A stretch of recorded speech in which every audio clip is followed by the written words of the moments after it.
Buenas, ¿cómo va? Bienvenidos a un nuevo episodio de Nunca se dijo peor, este pequeño rinconcito en donde hablamos del mundo del cine y de las series. Hoy otra vez seguimos y como vamos a estar siguiendo durante todos estos días de esta semana de julio, la última semana de julio, vamos a estar haciendo la semana Paul Thomas Anderson en donde vamos a estar haciendo una review, una crítica de absolutamente toda su filmografía. Toda esta semana comenzó el lunes pasado con Hard Eight Sydney, siendo obviamente la primera película de Paul Thomas Anderson.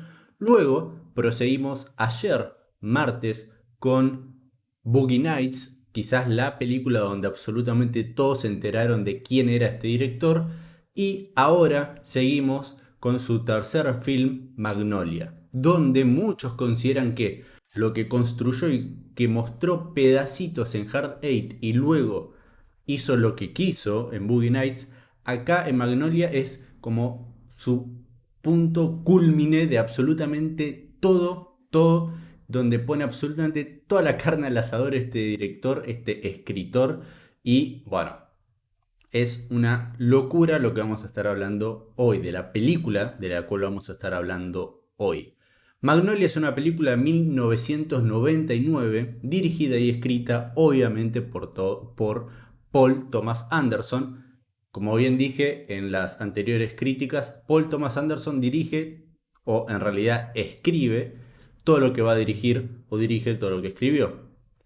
Esta película fue nominada en tres categorías en los Oscars que se entregaron en los años 2000, donde las categorías donde fue nominada fue Mejor actor de reparto para Tom Cruise, Mejor guión original, al igual que Boogie Nights, donde tuvo dos mejores actores de reparto en Burt Reynolds y Julianne Moore, y Mejor guión original. Acá vuelve a repetir Mejor guión original y también tiene una de esas categorías, de esos premios donde sinceramente no importa mucho y no van a decir nada de la película, que es Mejor canción original. No ganó ninguna categoría. Fue un año bastante parejo en 1999. Acá tengo justo, por ejemplo, las películas nominadas a mejor película, donde Magnolia no estuvo nominada, así que es sorprendente nivel de ese año, porque para mí Magnolia es una película, no sé si típica, pero es de esas películas que decís, esta película debió de haber sido nominada a los Oscars sin lugar a dudas. No, no lo fue en la categoría de mejor película, como tampoco en mejor director, y eso me llamó aún más la atención. Pero bueno, ¿qué tuvimos en ese año como mejor película? Como ganadora fue Belleza Americana o American Beauty. Luego tenemos The Cinder House Rules. Sinceramente no sé qué película es esa, pero hay que verla porque tiene un montón de nominaciones. Después de Green Mile o La Milla Verde. The Insider, una película donde actúa Russell Crowe y Al Pacino, dirigida por Michael Mann, y yo no la vi.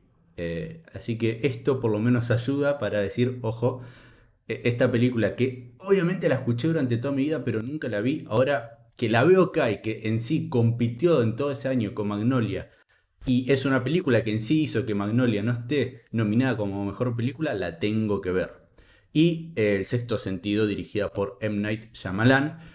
Después, como director, estuvimos a Sam Mendes por American Beauty, a Spike Jonze por Being John Malkovich, Lace Hallstrom por The Cider House Rules, que no tengo ni idea qué película es, Michael Mann por The Insider y M. Night Shyamalan por The Sixth Sense. Perdón.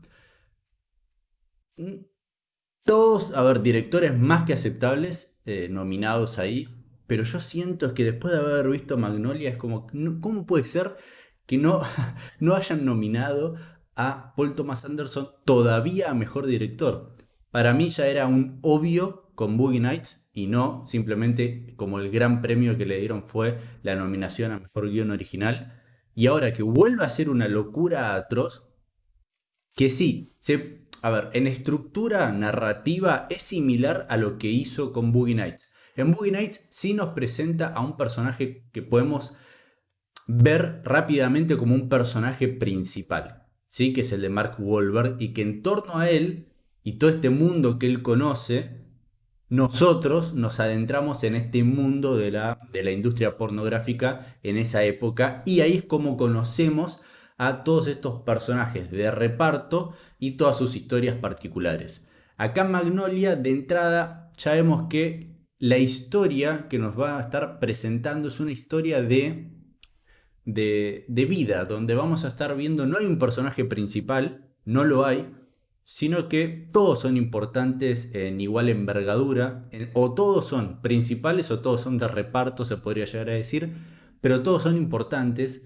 y no hay una historia central. Hay un concepto central que va a estar uniendo a toda la película, porque de eso se basa, de que justo en ese momento en el que se está contando la historia, en el que están pasando los hechos, todas estas personas que tienen algo en común está sucediendo en ese momento. Y luego van a tener una especie de atracción, historias entre ellos, ¿sí? Y una atracción en sí final, donde las historias, no absolutamente todas, pero la gran mayoría se van a estar uniendo. No todas las historias se tienen que unir, pero sí, de alguna manera, absolutamente todas están pasando, todas en el mismo tiempo, y están relacionadas con un concepto similar. El concepto que yo creo que es el que va a predominar en este guión, en esta historia, en esta película, es una historia de relaciones familiares. ¿Cómo puede afectar a una persona las relaciones familiares, más que nada entre padres e hijos? Si te pones a pensar y si viste Magnolia, absolutamente todos los conflictos de las personas, de los personajes, están en sí relacionados por algún tipo de mal comportamiento, una relación mal llevada a cabo entre un padre y sus hijos, o entre un hijo y sus padres. Y eso vas a ver que, si te pones a pensar, es el motor de todos los problemas de varias personas que vas a estar viendo durante toda la película. No quiere decir que absolutamente todas las personas tengan un tipo de conflicto parecido a este, pero esa historia que no tiene un conflicto con algún lazo familiar o por lo que sea, de alguna manera va a estar apareciendo y va a ser importante en la vida de esa persona que sí tiene ese conflicto. La película es fascinante. Es que la película a mí me volvió loco. Es una película que dura un poquito más de 3 horas y es increíblemente entretenida, y logra tenerte pegado a la pantalla constantemente. La película todo el tiempo parece, y la historia, a medida que la historia avanza, la trama avanza, parece que constantemente y que todo el tiempo va a estar a punto de estallar algo, que va a estar por llegar al clímax o al clímax, pero vas 1 hora nada más de película. ¿Qué pasan con las otras 2 horas? Pero no, ese clímax no llega, ese desenlace, esa quizás tragedia final que estás esperando, pensando que, ok, estoy viendo como 9 historias distintas, en algún momento esto se va a unir y se va a generar una tragedia absoluta.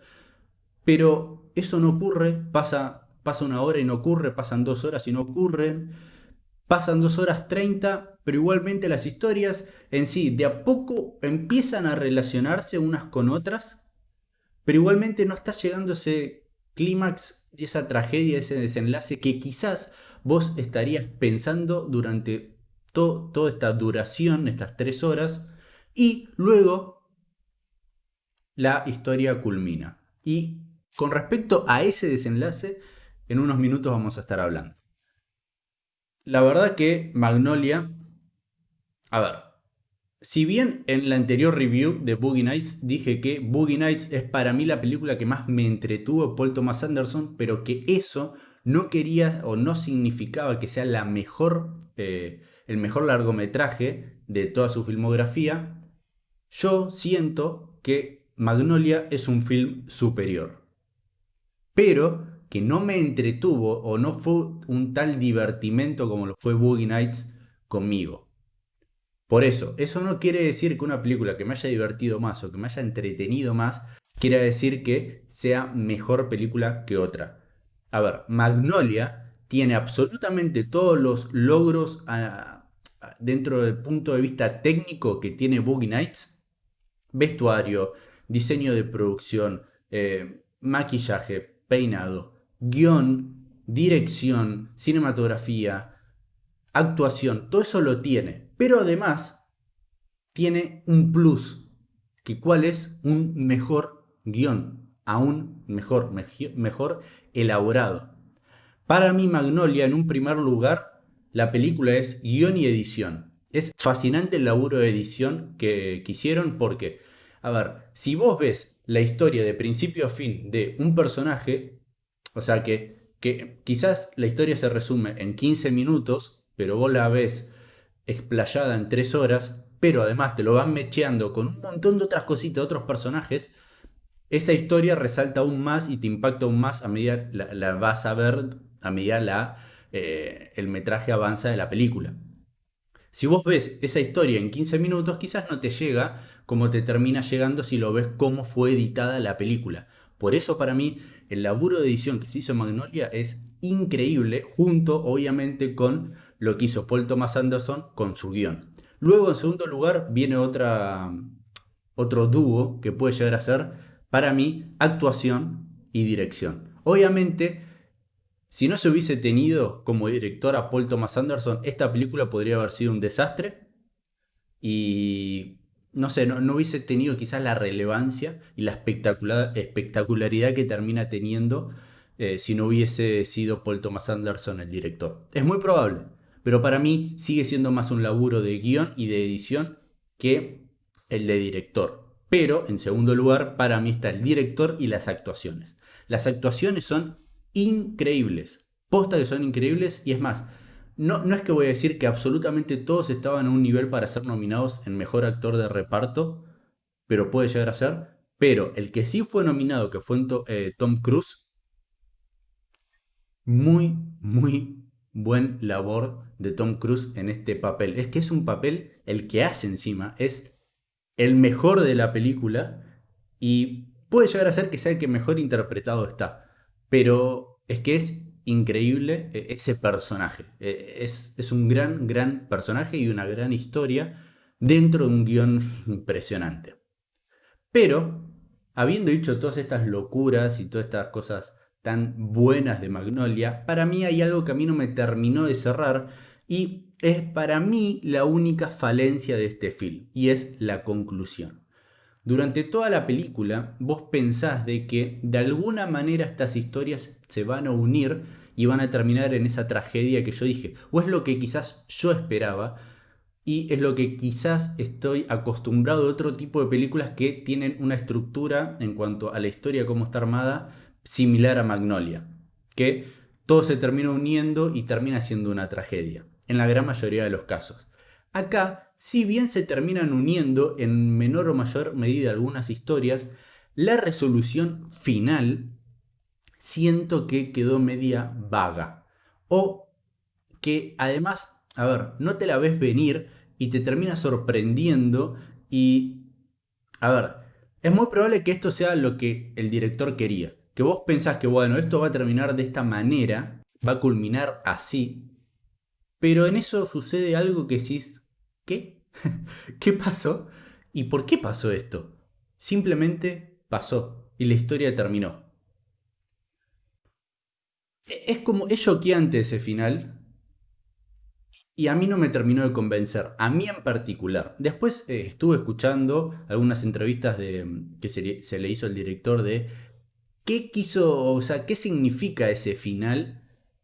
Y algunos lo llevaban por el lado bíblico. Él respondió de que cuando él escribió esa escena, es una escena en particular justamente lo que estoy comentando yo en cuanto a lo que es el desenlace de la película, no tenía ni idea que podía llegar a tener una connotación bíblica o religiosa. Simplemente es algo que sucede y punto. Y bueno, ahí es donde surge todo lo que es el apartado subjetivo de las películas. Quizás a vos te parece un final increíble, o sea, completamente sorprendente y que no te veías venir y que resalta aún más la película y la calidad de la película, o como a mí, que No sé, podría haber sido mejor y yo lo hubiese hecho de otra manera, pero también entiendo lo que quería mostrarnos el director en cuanto a estas historias. O puede ser en otro caso que o no te gustó la película, eso también puede pasar, o te venía maravillando y estabas como loco con las historias y de repente pasa eso y te la bajó absolutamente y decís, esto es una cagada. Puede llegar a ser. Pero igualmente, teniendo ese final, la película no es solo el final, sino son también sus 2 horas 30 anteriores que considero que son obra maestra. Así que bueno, comentame, déjame en los comentarios si viste esta película. Si la viste, ¿qué te pareció? ¿Te parece una maravilla como me parece a mí? ¿Cuál fue tu interpretación del final y cómo te sentís con respecto a ese desenlace? Y si no la viste y la vas a ver, también hacémelo saber, perdón. Saben que me pueden encontrar en Instagram como Nunca se dijo peor. También este episodio va a estar subido en formato de audio en absolutamente todas las plataformas de distribución de podcast. Y suscríbete en YouTube y dale me gusta a este video si es que te gusta el contenido que realizo de manera casi a diaria. Así que bueno, muchísimas gracias por haber estado del otro lado escuchando y viendo este episodio en particular. Nos vemos y nos oyemos en el próximo capítulo.